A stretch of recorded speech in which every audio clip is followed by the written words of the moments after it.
This is how we mulch the perennial established beds that I think we've got. Egyptian walking onions, I can see some Babingtons at the back there, a bit taller, and it's early spring, so that they've only just got kind of getting themselves established, and it's about the earliest time that I would sort of put wood chip or grass cuttings, or something that falls down between the plants and not smothers them. So we only are putting a kind of granular mulch on fragile plants like these at this early stage of the spring.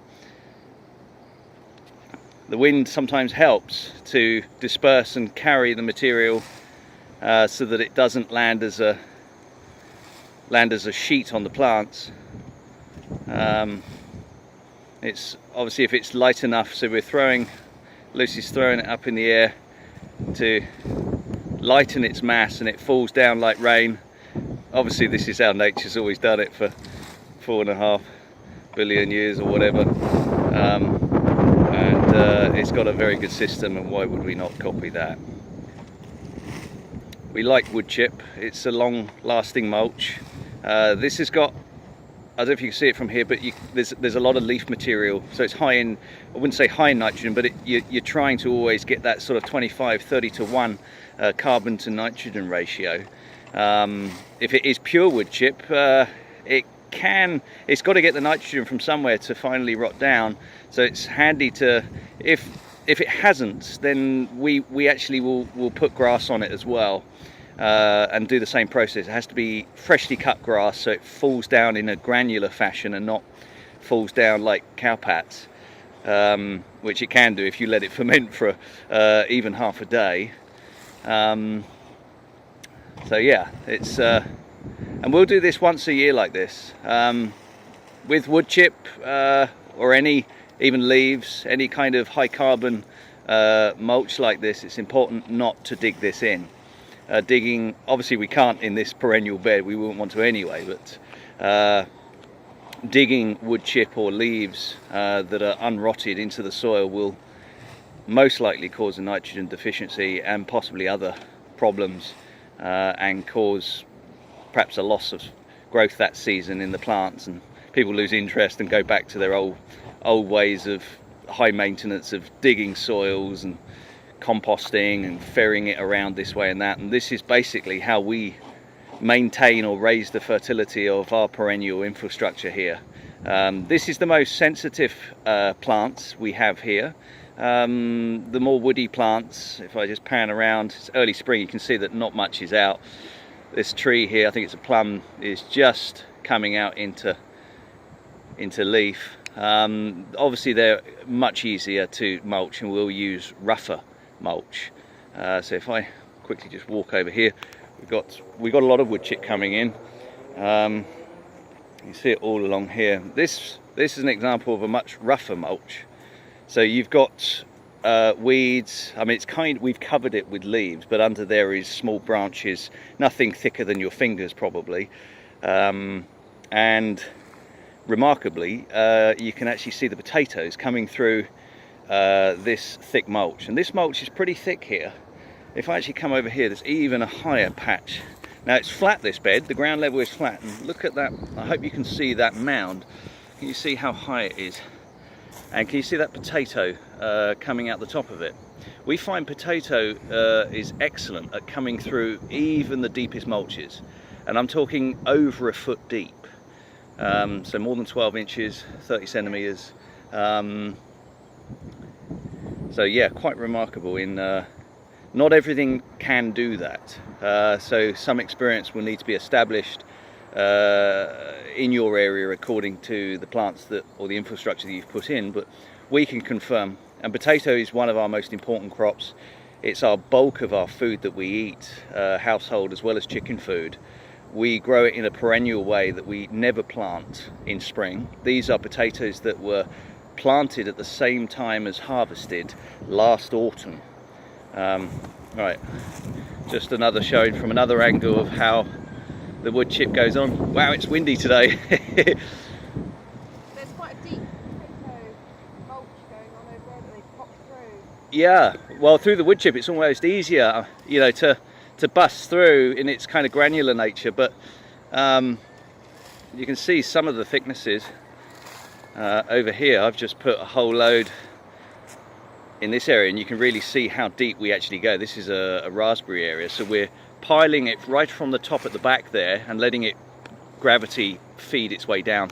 You got animals disturbing it, like badgers, especially birds, always kind of rooting around, and those wood chip find their way slowly down the hill through the raspberries, and using nature as a way of dispersing this material. This is where kind of the neatness thing comes, kind of as a false economy.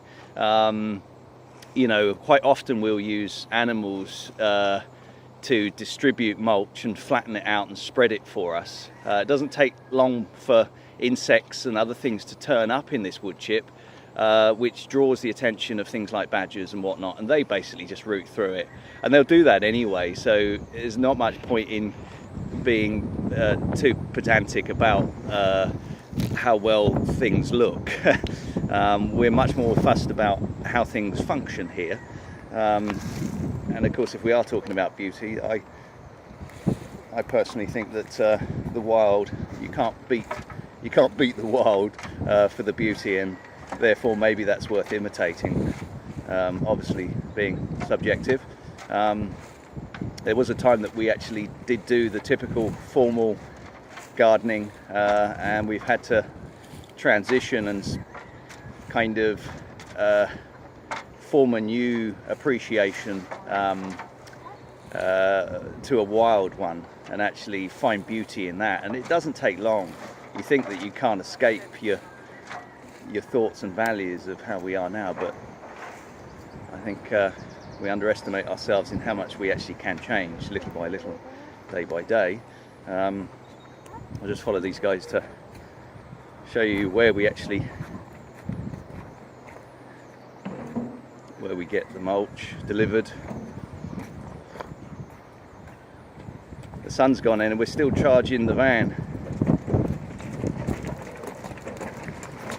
I will follow you guys. Just gonna cut this drain on our house system.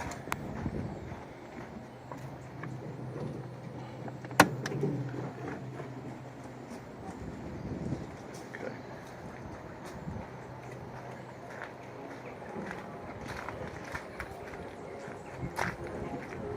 So we do containers as well in this fashion, mulched. That was mulched in the autumn. We've done nothing to it. We plant carrots in these containers to get away from carrot fly, rabbits and other things. And to plant out in there, all I'll do is bring a wheelbarrow over and remove that top layer of mulch, and there's no weeding to be done. It's fertilized through the winter. It's protected the soil in there, so it's pitch black, so the worms and everything that's in there work 24/7. No fear from birds, you know, being predated. And so we find that the lowest human input, maximum output, and a wonderful system. Basically remove mulch and plant carrot seeds immediately into that, and we get a fantastic crop. We do that with a number of other containers, mostly stainless, but this is old solar panels. It's actually our we use this actually for baby chickens, the chicks, to as a safe pen, but when it's not doing that, we'll pull it into a second use, so that we haven't got an infrastructure that is only used for one thing. Just quickly, these are public mulch bins. They drop off green material, mostly perennial stuff. And this is, we've got a small area here that we cemented so that we can actually shovel the wood chip, and basically commercial people reverse their trucks here and just tip straight onto this patch that we've provided them. How we establish that is letters, phoning, emails, and welcoming them as a free drop-off, and anyone that's nearby can come here for free and drop off this wonderful material. You can actually see the leaves in it now. See the greenery mixed in. It's quite important to have as much greenery material. If you haven't, and it's kind of like bark or just wood chip, I suggest adding something high in nitrogen, which can either be urine,